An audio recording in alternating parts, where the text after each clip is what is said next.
Hello guys, it's another video. 7 Deadly Sins 210. Interesting. It's actually an interesting chapter. We got a full chapter. I liked it. It got me thinking. I want to keep this short and sweet. A, because I'm running out of time and I really need to be in bed. And 2, it was a quite simplistic chapter and I want to save some time for a few theories. You know, we've got to have some theories, right? Anyway, let's get into this review. So, a very interesting chapter. There's a few different things that happen in this chapter that I really want to talk about. Let's talk about the structure of the chapter, what things were main, and what these things could mean. Okay, so let's have a look at how the chapter starts. Chapter starts off, basically, Rusidiel has Dolo, Gloshina, and Meliodas in front of him. I know it's King and Diana, but we'll just say by their true names for what he thinks. Because of that unprecedented threat, he called for reinforcements and he called for somebody called Male. Now it's important that he called for them, or called for this male character, based on emergency situation. Does this mean he is stronger than Rusidiel? Not really. Is there a chance he's better stronger than Rusidiel? Very much so. However, there's another situation going on, and that's where Nirobasta is. And Nirobasta now realizes, when she's kind of brought back to reality, that she has Gowther and Meleshkula in front of her. And what's happening to Heaven's Gate is getting corrupted, becoming Hell's Gate to bring hell on earth.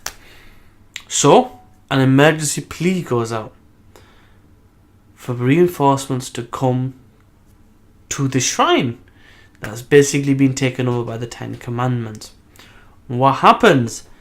Ro, Ban ancestor, betrays the stigma.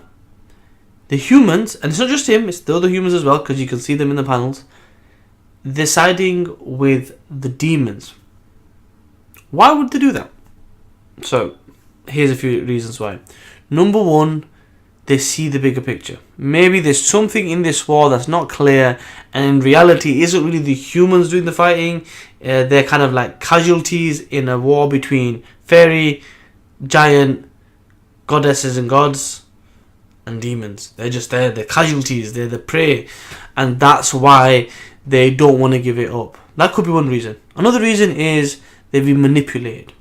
So this could be Gowther's doing. This could be demon possession. This could just basically be them in a big spell.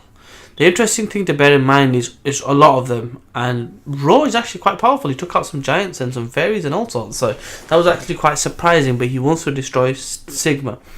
Now with that being said, Meliodas, Dolo, and Gloshina realize the situation. Yes, King and Diane, I know.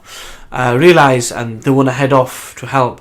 It's interesting that the two people that go is Dolo and Gloshina, or King and Diana, and they have this conversation where they're thinking about the complexity of the situation with the captain and how he wrongfully assumed.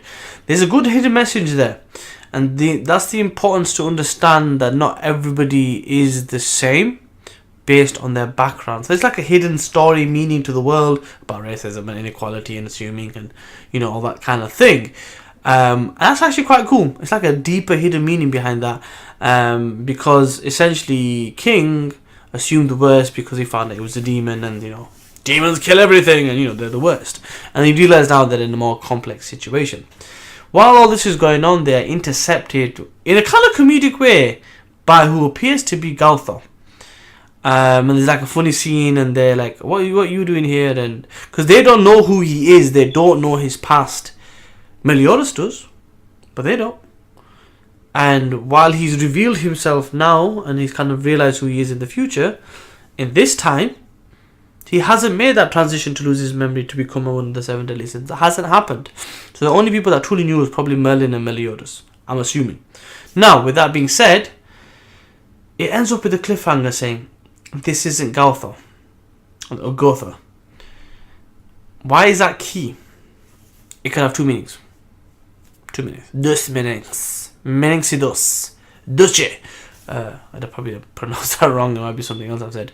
No. So, what's important here is that could have two meanings. Number one, it's not the Gowther they know, the one that they used to, the personality. Or, there's more than one Gowther.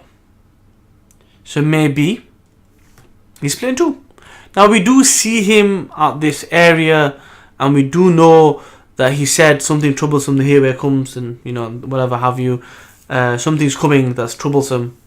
So he may have left. Or this may be part of the explanation to why Gowther is Gowther, as in how he doesn't have a heart. Maybe that's part of him that's missing, part of his consciousness that he got separated from, so he became an empty shell with no memories. Maybe. So maybe we find out here what happened to Gowther to get him to leave the 7 deadly sins for Fraudin to take over. Now, bearing in mind his power is meant to be around 30,000 at the moment, and he's not a battle commandment, he's one of the weaker ones at the moment. Could this be a sneaky way to kind of powering him up to get him closer to the 60,000 marks? I don't know. We'll have to wait and see. But it's an interesting question, and it could be a way for them to understand how Gowther works and his true identity, and hopefully understand and appreciate him, because we know he's probably going to go bad very soon. With Fraudin being killed, him realizing who he is, things are going to be shady when they get back. And maybe the idea behind this trip wasn't to why Dolo and Gloshina became 10 commandments, was maybe more for why Meliodas is how Meliodas is. Maybe it's to understand, to appreciate him, to trust him, so they can maximize their teamwork as 7 deadly sins. Maybe. Anyway, that is my thoughts. That is my review. Kept it simple. Give you a bit of theory at the end. What do you think? Let me know in the comment section below, or on Reddit, where I will post this also, because I don't have a fan base, and that's really poor of me, but I need to get the message out there somehow. Anyway, I will leave my Twitter in the section below, and every single video pretty much do, so feel free to add me if you are on Twitter. No trolling though. Feel free to retweet and share this with anybody you want. No trolling though. And I'll see you next time. Peace.